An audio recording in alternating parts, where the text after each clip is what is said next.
Hello and welcome to the Valley. Today I am your host, Janet Michael. I'm sitting back at the War Memorial Building at Jim Barnett Park. Chris Conyers sitting here with me, City Parks Director, sounding a little allergy-ish. Of course. But Fall that's is still a little better. rough for me.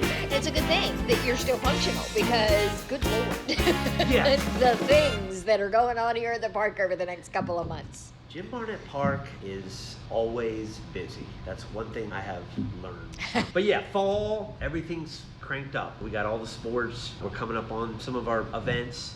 Halloween is going to be here before we know it. Spooky Fun coming up Friday, October 17th. It's here in the Parks and Rec Center. What is it? It's gotten very popular. Last year's turnout was phenomenal. We have a bunch of different things going on in the building. Trick-or-treating. We have a bunch of the city departments that come in. Oh. They have a touch a truck feature, fire engines and the police cars and the big dump trucks out back. That's cool. We open up the garage door in the gym, and then we have the music playing. Of course, people dress up. There's all kinds of activities.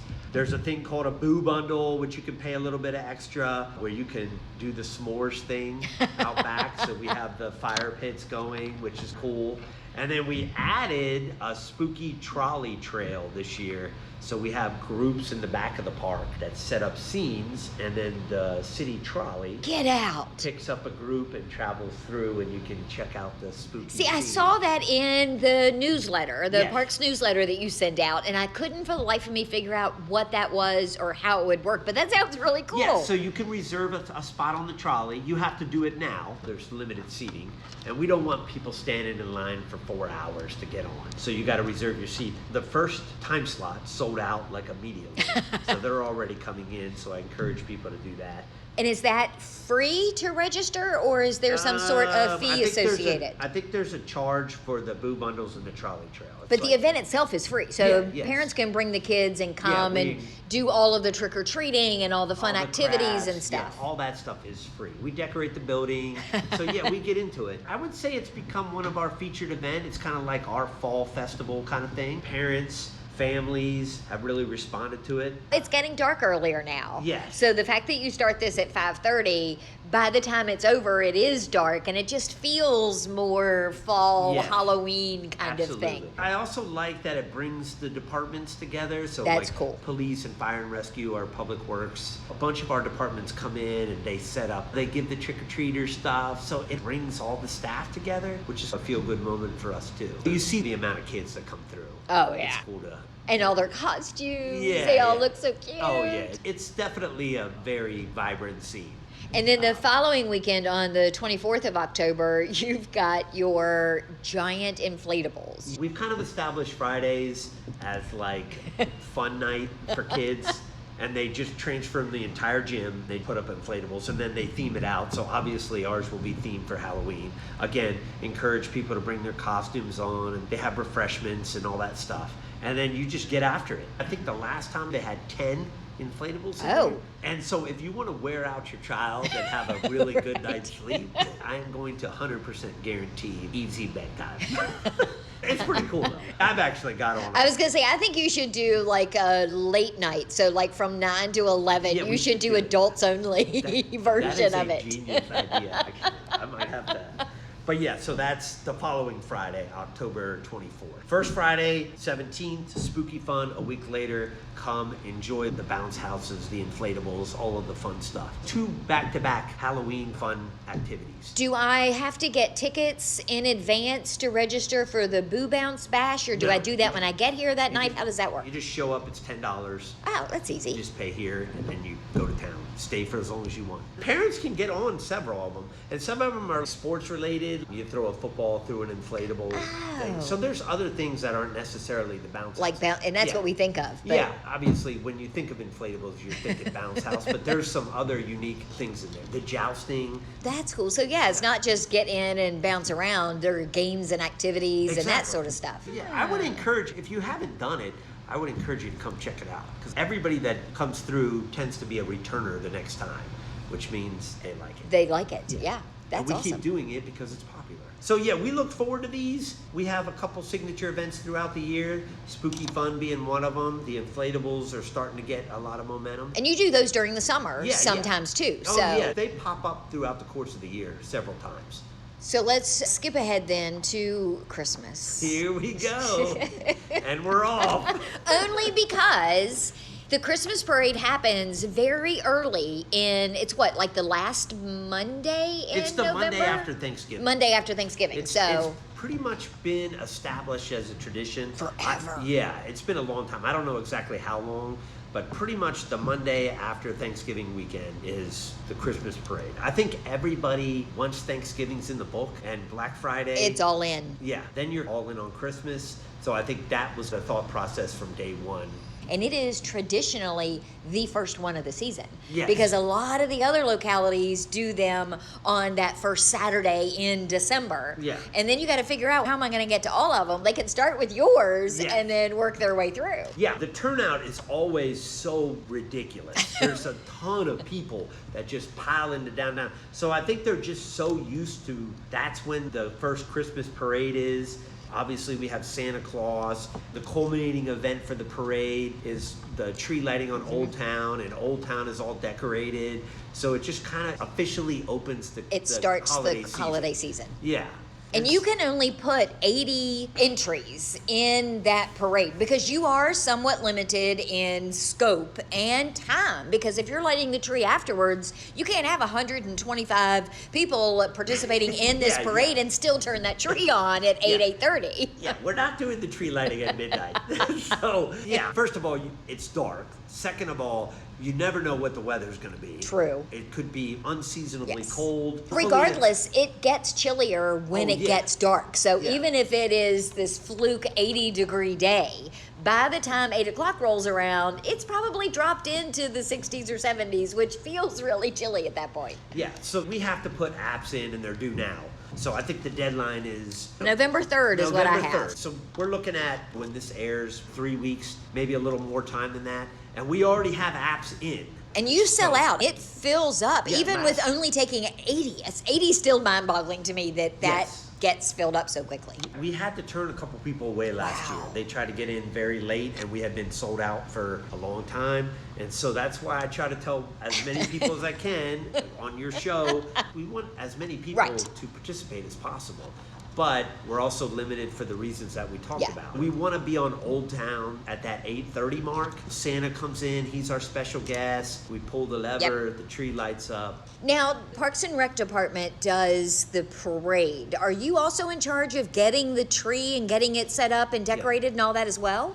The City Public Works, so we work with them. There was an article just in the paper. Every year somebody donates a nice tree, so they're working on that now. So yeah, if you hear this and you got a big tree you want gone out of your backyard or off of your property, now is the time. Contact us, yeah, because we're looking for that too. So it all comes together. It's one of my favorite events. There is nothing like the holidays in Old Town Winchester. Yeah. No matter where you go, it's magical down there. The amount of people that are down there, it just makes it feel so joyous. Yes. You know what I mean? Oh, yeah. People look forward to it, and then when you push that lever and boom, all the lights. Tree Yeah, lights go on. it is so cool. And I think they've coordinated like all the lights in Old Town too. Which they've really stepped up their game on how those lights look up and down the mall. Absolutely. It is amazing to walk down there. So that is really cool. Yeah, so it just kicks off everything. And then to your point, I think as you get closer to the end of the month, you see all the holiday parades and all of the different activities. I'll give you a pass that you're talking about Christmas in early October, only because your deadline is early November. Yeah, we're just trying to get, when you sell out. That would totally suck to have to tell somebody, I'm sorry, you can't be in my parade. That's what I mean. We've made a few exceptions. I'll give you an example. The James Wood volleyball team. They won the state title. Go Colonels. They should get a spot every time. That's what I'm saying. You win the state title, we're going to get you in the parade. We're going to find you a place. Yeah. So, again, it's very popular. We have a ton of different groups and businesses and all kinds of stuff that want to get in. I have to make the point that it has to meet our guidelines to get in there. There are rules? It has to be family friendly. Oh, yeah. I mean, you got to be careful. Who would? Okay, I feel like that's an after the show conversation. Yeah. The that's worst. An off-air conversation. Yes. So I'm just mentioning it if you don't have a family-friendly. Yeah, this the is beer not truck the is not parade gonna for go in you. the parade. But yes, get your application in. And where is the application? It's right on our website. You can't miss it. Click on it. And the application doesn't take that long to fill out. The other thing is we like to crank out because we have to put together the whole lineup. Oh, yes. There's an art. Hey, as someone who has planned Christmas parades, it is not as simple as first come, first serve. That's the order they're going in. That's you what I'm saying. cannot do that. Yeah. It is a And science. then you have a lot of people that request, I want to be at the beginning of the parade so I can go through the route and then come watch the end. or leave. That's true. Yeah, we're trying here. So we got to create all of that. You got to put the whole lineup together. We have volunteer support from the Lions Club every year. They help us stage everybody and everybody out on the course because you got to space them. So that's another reason why we want to try to get as many parade apps in on the front end. Because it makes it so much easier to plan as you go through. And you can talk to the groups and then they know exactly where they are instead of trying to last minute cramp somebody in. If you've got a group that's got a bunch of kids, the night of, they're not going to be able to corral them all. They're all excited that the parade's about to start and they're going to be in the parade. They're not going to listen to you when you're like, okay, this is what I need you to do. But if you can tell them that for weeks leading up to, then you're golden. Absolutely. And then the other thing that people have to remember is we're closing streets, so we have to have meetings with police, and it's live streamed, and so you got to put scripts to them on who the groups are. A lot of people don't fully understand like all of the background music that goes on to put all this together. Especially when you have 80 groups. We got to get them out on the parade route, off the parade route, light the tree, and call it a night. Call it a night. Get your hot cocoa and go home. Yeah. And people do. They want to get out of there. Once the tree is lit and Santa waves. And it is Monday night. It's a school night. So winchesterva.gov/parks. Yep. That's a good place to start. Yeah, you can find everything. Okay. Let's take a break. When we come back, let's talk basketball, indoor pool. You said something about a golf simulator before we started recording, so give me all the details for that. Yeah. Okay. Absolutely. We are recording today in person. I'm sitting across the table from Chris Conyer. He is Winchester City Parks Director. We're at Jim Barnett Park. We're going to come back and give you more details about other things that are happening in just a couple of minutes. This Tuesday, April Davis will change the world. She doesn't know that yet. All she knows is that she went to justserve.org and volunteered an hour of her time. Browsing through dozens of service opportunities in her community, April decided to spend her Tuesday evening serving dinner to mothers and their children at a transitional house. She doesn't know she'll be serving a particular mother and daughter who will be spending their first night in this home. April doesn't know that the hot meal she'll serve is the first this mother and daughter will have had in a week, or that the simple smile she'll offer as she serves them will help them realize that things are going to be all right. Which is why this Tuesday, April Davis will change the world. See the difference you can make. Sign up for service opportunities in your community. Visit justserve.org.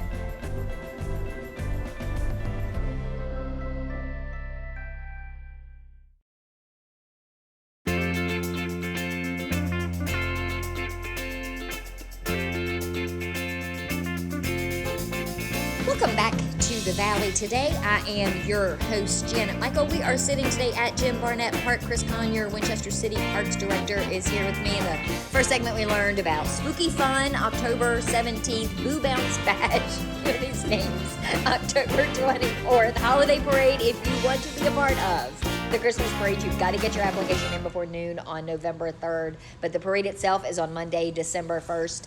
And Chris, when we were going through our list before we started recording of all of the things that you wanted to make sure we cover, I love this concept of Wee Ones Wednesday. It's for the little ones, preschoolers. The littles. Yeah. It's the PB&J Club, which has been around for a while. We've talked about it briefly, I think, on shows in the past. Yeah, so during the colder months, we transform our gym into a giant romper room / playground. Wow. We have all kinds of cool toys and active features and different things like that. And then they do story time and crafts and all kinds of different activities. So we expanded it because it's gotten very popular. A lot of preschool are coming through. So we're doing it on the first Wednesday of every month, October through April, and then the third Wednesday. So you've added an extra Wednesday. Yes. It's completely drop-in, so you don't have to register. You just come in, we're ready for you. We know they're coming, so it's no surprise. And they just have fun activities and all kinds of stuff. The one thing that I do like is just the active component. It's just an opportunity for social, so there'll be other kids there, and then just move. And they can run around, they can play, all of the things. We've got the gymnastic mats, the mini slide, all kinds of balls, different toys, little trikes. I can't even think of everything. And you have park staff Yes. that are there. Oh, it's definitely not a drop your kid off and go get groceries, but yes, our staff is there to monitor, make sure everything goes according to plan, safety, all that stuff.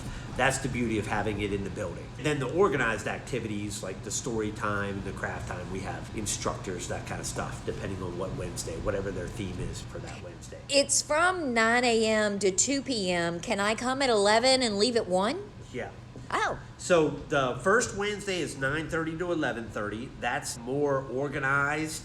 The 9 to 2, the third Wednesday is more of a drop in and just, Okay. We don't expect you to stay 9 to 2, so I just want to clarify that. It's just. It seems like a lot. The gym is completely transformed, so it's open from 9 to 2, so Okay. whatever works your schedule. We don't traditionally have a ton of people after lunch because I think most kids are going in home that for a nap. time. But the reason why we just keep it up is because our after-school program, the kindergarten, first and second graders, we just parlay it into letting them use the it one too. that we can never talk about because it's always It's full always and there are full. never openings. We keep opening slot after slot after slot. And I think this is another reason preschool is a very important program. It is a good learning milestone. Yeah. And for Parks and Rec, it's also very nice because families that get in these programs and see it well run, that they're going to be around for all of your programs. They're the ones that do their birthday parties, that rent your pavilions, that go to your outdoor pool, participate in your programs. Oh yeah, they're the ones that their kids end up playing basketball or soccer and Little League. They follow their entire life through the Parks and Rec program. And that's why we established this program, and it's popular. It's actually one of the most important programs that we have, just because we want that social component. We want families to be comfortable with Winchester Parks and Rec on what we're doing, so they continue to use us. So when your kid's ready to learn how to swim, you're going to come to us because you've already met the staff, you've been in the building, you've done a positive program. So it checks all those boxes. That's why I love this program. One of the big misconceptions that I hear a lot from people whenever you and I do the show is they're like, yeah, but I don't live in the city. So you do this whole show with this guy at City Parks and I live in Stephen City or I live in Clearbrook. It doesn't really matter, right? No. Because that's what I've been telling them. So you better not now say, because I've been saying, oh no, go, it doesn't matter. The only thing that is different with the city is some of our rates are resident, non-resident. Right. So we are going to give the little bit discount. The taxpayers, the a little bit of a savings. break. Yeah. But the non-resident can certainly participate in all of our programs. Jim Barnett is more of a regional park. We have a lot. I never ever thought of it just as the city park. Well, it was always director. the park. Yeah, I'm the city park director, and I don't think of it as a city park. It's cool that it brings so many people together. And we have a lot of people, believe it or not, from West Virginia, Clark County, Warren County. Even outside of Frederick County, we're pulling people.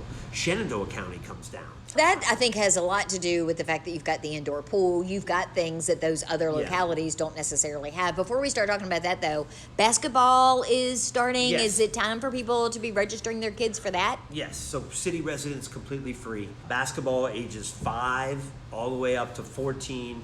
We stop at middle school, high school. Once you're in high school, you're playing. You're playing high school. But our leagues are taking registration now. And again, if you're a city resident and your kid wants to play hoops, it's a rec league. We're open to no tryouts, none of that stuff. Everybody gets placed on a team. It's the typical rec league. We play in the War Memorial Building in Daniel Morgan, so it's very convenient. Practices, same thing. 2 days a week, games on the weekends, that kind of thing. See, I highly encourage parents to take advantage of those kinds of programs. I, as you know, was a baseball mom. Yeah. And it was always frustrating for me, and this is going to sound really bad, but it was always frustrating for me when Josh had worked his way through the baseball Little League system. And then out of nowhere, here comes this 11, 12-year-old kid who has never played baseball in his life. And now suddenly he's on a team. Yeah. And I felt bad for the kid because he had no idea how to hit a ball, didn't know how to catch a ball. By being able to get into some of these programs when they're younger, they're building that skill set so they're not so out of place necessarily when they get older into the school stuff. I mean, Yeah, we could do a whole show on just youth sports, but anymore, if your child is going to participate, even in middle school sports, but definitely high school sports, then you want them to start earlier. Oh, yeah. And kids are starting earlier and earlier. Now you have travel and all this other stuff. I bet it's really cute to watch 5-year-olds play basketball. Yeah, I mean, there's like modified Something tells rules. me I need to come and just sit in the stands and watch that one time. The ball is probably almost as big as they are. Yeah, basketball, soccer, with the little kids, it's cool to see. With it being free, if you live in the city, it's especially the 5 to 8 Why not do it? Yeah, put them in and just give it a go. Try something. Plus, I go back to active, getting out of the house. Learning about the value of being part of a team. Yeah, teammates, social, listening to a coach, all of those things. And then we're always looking for volunteer coaches too. Yeah, I'm not doing that either. You don't want me as a coach. I think it is. 5 to 8 is co-ed. They're all mixing it up. Once they get to 9, then we separate boys and girls. Now, sometimes we do have to make it co-ed if we don't have enough to on one side or the other. Yeah. That makes sense. Yeah, but that's how we're doing it right now. Registration's open now, so it's been open. Our numbers are already growing, so they look pretty good here from the start. That's why I encourage them. Don't wait. You don't need to hesitate. And if you're not from the city, I mean, our leagues are really good. Last year we had 30 teams, 28 teams. Yeah, for our department, that's huge. That's huge. It's excellent, yeah. When we were talking in the first segment that I couldn't believe I was going to let you talk about Christmas in early October, I am also, at first, was shocked when you said, oh, yeah, and I want to talk about the fact that we're hiring lifeguards. I'm like, dude, it's October. The pool's not even open anymore. And then it dawned on me, oh, wait, you have an indoor pool. Yeah. The outdoor pool is closed, just to clarify. Just for clarity. Indoor pool is open. We're always looking for lifeguards. The indoor pool is slammed. We're about ready to start swim lessons. Again, I want to remind That's people, another perk for city residents. Yep, beginner swim lessons is free. So if your child has never done swim lessons. And that's thanks in part to Shenandoah University, right? Yep, we're in the 5th year of that. Lap swim, all of the aqua fitness classes are now inside. Swim lessons, you can still rent the pool, the indoor pool for birthdays on the weekend. And then we're coming up to high school swim. And then Winchester Swim Team, the competitive youth They swimming. use the pool here. Yeah, they're a park partner. So between all of those activities and then when you throw in high school, which starts mid-November, it's a full house. We've got to have lifeguards on deck for That all makes of them. sense. For Yeah, all of because them. even though these are well-versed swimmers on these high school swim teams, you still have to have a lifeguard here. It doesn't mean Yes. they can be unsupervised. That's still That's what I'm saying. required. The pool opens at 5:30 in the morning. People come in and they do lap swim and workouts, and it's open till 9:30 at night. I don't want to know those people at 5:30 a.m. I wouldn't mind to meet some of the people that are rolling up in here at 8:30, 9 o'clock at night because I'm more the night owl. But I Yeah. do not want to know people that swim at 5:30 in the We morning. have lap swim on both ends. So we have 5:30 in the morning. If you're an early riser, you got to go to work or whatever, you can crank it out, change, go to work, or you can do the 8 o'clock to 9:30 shift. Everything in between is tapped. And I try to, even during the day, like we have a group from Daniel Morgan that we work with Winchester Public Schools. They bring a group of middle schoolers over pretty much every day from 2 to 2:45 to learn how to swim. So the thing See, is, and I feel like, again, from a parent's perspective, this is the perfect time to teach your kid how to swim.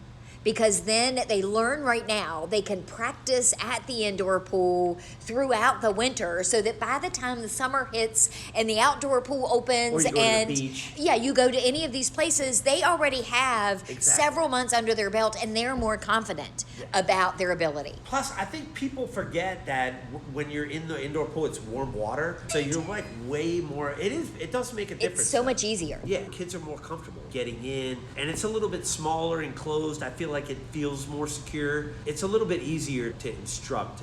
Not that the outdoor pool is fine, but to your point, if you're going to go on vacations and all this, especially the ocean. Yeah, you don't want to take your kid for swim lessons 3 weeks before you leave for vacation. No, you Because do to not me, want that's to do just not, I would still as a mom be stressed out and worried. Yeah. But if I know that I've started them on swim lessons in mid-October and that they took their swim lessons and then I've been able to bring them back to the pool for the next level of swim or any of the other things, by the time Yeah. we go rolling out for vacation in June, I'm feeling pretty good about what their ability is going to be in the hotel pool or even in the ocean. Yeah, and we've heard from our instructors that swim lessons actually work better during the school year because they're used to like They're already in that instructional- mindset. Yeah, you have like your PE teacher and your regular teacher, and then you go to swim lessons on a Wednesday night. You're still in that learning mode. Yeah, exactly. That's what they say. So all of that is going on right now because we're the only game in town in terms, Right. especially for youth. We're the only indoor public pool. Okay, so tell me about this golf simulator. Because when you first told me, I'm thinking, oh, it's one of those things where you stand in a room and you hit a golf ball, but you're not really hitting it into anything. It's like a big curtain. But then you said, oh, no, you can play different courses. I've played the Masters. I'm like, wait, what? We just got a golf simulator. It's brand new. We bought it in July, and it's set up in one of the rooms. I'll show it to you after we're done. And it's basically a projector, and it projects a course like your hole, and you feel like you're playing golf, but it analyzes your swing, then the ball goes into a curtain, and then it tells you, depending on what club you use, how far you hit it, how accurate it is. But it's real. If you're bad and you slice, it's gonna slice, which has happened to me. I'm hoping there are no windows in this room. So when the golf courses are, no, there's no windows. Yeah, it's very safe. When it's dark during the week after work, or it's too cold, for a relatively affordable price, you can come in and play 9 holes or 18 holes. We're working on putting instructors so they can work with you on fixing your swing. So that slice doesn't happen as often. Yeah. Especially if you're an avid golfer. Some of the courses, I think a lot of the courses around here don't have a golf simulator, which is one of the reasons why we did the research and we purchased it. It's easy to set up. We can move it around the building, which is also nice. We put it in the racquetball room, the back of the gym. We have it in our rec room right now, which is nice. But this is a great way to sneak off and get a few practice rounds in, so that when that warm November day pops up and your buddy calls and says, hey, do you want to hit the course? Yeah. Suddenly you have a chance of beating him, where before you were the one they always asked because they knew they could beat you. Yeah. I get it. It does work. Rainy days, that kind of stuff. The weather's bad, it's dark out, or you got to work a little bit later. You can come in, play 9. It doesn't take as long because you're not moving. Yeah, you don't have to walk around the course or whatever. And then we'll have staff in there. We're training our staff now on how to work the courses. So they bring it up on the computer and they'll help you through it. And then we're going to get into virtual tournaments. Get out. Leagues. Oh, yeah. I mean, you can See, play. I feel like I would be a good virtual golfer. Up until now, I'm only good at driving a beer cart. It's a little odd when you first do it, but it's actually pretty cool. I had a couple buddies come in and we tried it, and I thought it was pretty awesome. Now, can I, since we were talking earlier about the holidays, can I get like a gift card or a membership of some sort to give to my husband as part of his Christmas gift? Absolutely. You book your time, you come in, you give it a try. We'll have somebody in there to help walk you through. You pick what course. Like I said, I played the Masters course. You can play all the famous courses. The only thing is the course, it's hard. Right? Don't think that just because you're in this room, it's going to be easier to play. Like, you can't put it on easy mode. You're still playing Augusta National. And then we have an instructor lined up to do youth golf lessons. The first one is in our newsletter now. We already have a couple kids signed up for that, teaching kids how to play golf on the simulator. We're going to do a launch here in the beginning of November. Right now we're in training mode and we're trying to figure it all out. We just got it set up. We've had some groups come in, but we're going to do an official launch. We haven't announced the date yet, but it'll be beginning of November, before the winter. That makes sense. And then all through the winter, any golfer around town that wants to hop in, it's not that expensive. You play 9, you play 18. And you don't have to worry about the cold or the wind or any of that stuff. Yeah, it's beautiful. And I'll show it to you. At some point, because I know it's not allowed on park property, but at some point you're going to have to consider a beer cart. That's already come up. It's already come up. Yeah, you can't really play golf without some sort of libation. This is what I'm told. I agree. We have Kool-Aid right now. So how can people sign up to get this newsletter? We've talked about it a couple of times. Where do they go to get that delivered to their inbox? You go to our website. There's a tab called Connect with Us. It's on the homepage. You click on it, and then you'll see our current newsletter there. If you scroll down a little bit, you can fill out your information, put your email in, and then you'll get it every month, and it outlines everything we have going on. We have a lot of popular things, and programs seem to be going well. The park looks good. What are they building? We fixed Henkel Harris. We teamed up with the school system. So part of the turf project, we put turf in, obviously, a couple years ago. But part of the project that was phase 2 was to add restrooms, because we need to have restrooms there. Okay. So we took the press box down, which served Henkel Harris, which is Hanley's softball field. And so we're going to put a new press box up, but the lower level they cut into the hill is going to be restrooms. Oh, okay. So it'll be restrooms, the middle is storage, and then the top will be the press box. So that's new, but part of that was we took the fencing down because we have to get higher fencing for safety because balls were flying onto the turf. Yeah, that's a problem. So we were placing the fencing, and then the school system came in and we're doing the dugouts too. Oh, wow. So we got new fencing, new press box, new dugouts. That's happening now. That'll be done they're supposed to be done by December. Oh. And you'd already done the lights. You'd already done all the other things. Yeah, so. the lights was part of that too. That was another reason we were taking the lights down because that got approved as a CIP project. So we had to wreck part of the fence to get the lights up. So it all fixes itself in the long run. With the safety issue, because we had too many balls were flying, especially when we have tournaments. Yeah. But yeah, so we're trying to solve a bunch of problems with the lighting, the safety, and then the restroom. Thank you for letting me come hang out Yeah. and chat with you for a bit. Can I go see this golf simulator Absolutely. now? All right, I'm going to go do that. Y'all have a great rest of your day, and I will be back on Monday with a brand new episode of The Valley Today, a few minutes after noon. So meet me here then.